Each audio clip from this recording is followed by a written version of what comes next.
Nous voilà donc pour la suite de cette description du mariage en Grèce et donc nous sommes arrivés au moment réel du mariage, au moment proprement dit du mariage, après donc les différents rituels de l'outrophorie, d'offrande et de préparatifs dans le gynécée. Il s'agit ici donc du gamos. Le mot gamos signifie mariage, vous le connaissez dans l'expression monogame ou polygame. Celui qui est monogame a une seule épouse, celui qui est polygame peut en avoir plusieurs. Donc le gamos, c'est le mariage proprement dit. Il commence en général par un banquet, donc un repas de mariage dans la maison du père de la fiancée.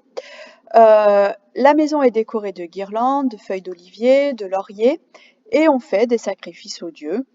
Donc jusqu'ici, rien de très original, on est toujours dans les sacrifices et dans la décoration.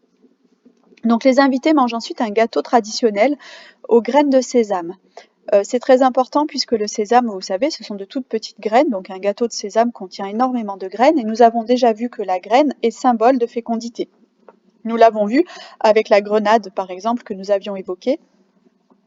Donner un gâteau bourré de graines, c'est imaginer que la jeune femme va rapidement porter un enfant, puisque elle a mangé ce gâteau symbole de fécondité. C'était donc une façon de porter bonheur aux mariés pour qu'ils aient rapidement des enfants, puisque c'est l'objectif premier du mariage, comme je vous l'ai expliqué.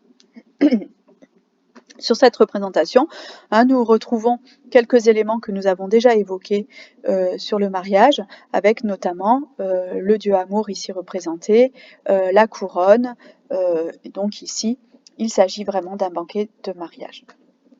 La mariée, après le banquet, reçoit différents cadeaux, cadeaux qui sont en général des instruments dont elle va avoir besoin dans sa vie de femme dans la maison. Et ensuite, on lui enlève son voile, comme nous pouvons le voir sur cette représentation. Elle est prête à devenir femme, elle enlève son voile. Après le banquet, donc, les mariés vont rejoindre la maison de l'époux, c'est-à-dire la maison où ils vont vivre, lors d'un cortège. Pendant ce cortège, donc, qui défilait, on lançait sur les mariés des noix et des figues sèches pour leur porter bonheur. Encore une fois, ces fruits sont symboles de fécondité. La noix, la figue, dans la figue, il y a énormément de grains. Dans la noix, vous avez aussi cette chair un petit peu tortueuse. Et donc, ici, on lançait ces fruits pour porter bonheur et pour permettre à la mariée d'avoir rapidement un enfant, de la même façon que de nos jours, on peut lancer du riz, encore une fois, pour le symbole du grain. Le couple ensuite entrait dans la maison du marié et pendant tout ce cortège, les amis chantaient bruyamment un hymne nuptial, donc un chant nuptial, un chant de mariage, et faisaient énormément de bruit pour chasser les mauvais esprits et s'assurer que l'entrée dans la maison se ferait sans mauvais esprits, sans la présence des mauvais esprits. Dans certaines régions, même une fois que les mariés étaient entrés dans la maison, on brisait les roues du char, ce qui montrait que symboliquement, la mariée ne pouvait plus rentrer chez elle, elle ne pouvait plus partir de la maison puisque les roues du char qui l'avaient amenée dans cette maison étaient cassées. Donc sur ce vase, nous voyons une représentation d'un cortège avec ici le char, donc les roues qui s'apprêtent peut-être à être cassées, les mariés qui sont ici transportés, et ici on pense la mère de la mariée qui tient encore une fois des torches. Je vous ai dit que très souvent, dans les cortèges nuptiaux, il y avait des torches. Donc ici, le char est transporté par des mulets, par des chevaux. Très souvent, il était transporté par des bœufs ou des mulets. Et c'était un ami du marié qui conduisait donc ce char. Parfois, le cortège pouvait se faire à pied.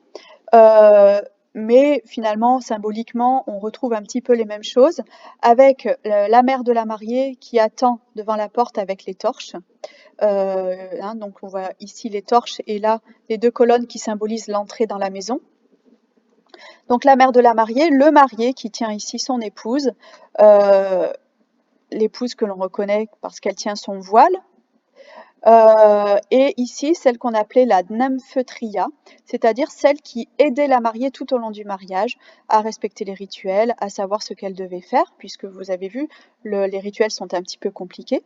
Donc la nymphetria est ici en train de remettre correctement le voile sur la tête de la mariée. Les deux petits dieux amours qui sont ici représentés. Et ensuite, bien sûr, le reste du cortège. Nous retrouvons les couronnes ici et les guirlandes. Il faut savoir que lorsque les mariés arrivaient au seuil de la maison, le marié portait sa jeune épouse afin de s'assurer qu'elle n'allait pas trébucher en entrant dans la maison, parce que pour eux, cela aurait été signe d'un malheur futur. Donc, pour éviter que la mariée ne trébuche, le marié la portait dans ses bras pour lui faire franchir le seuil.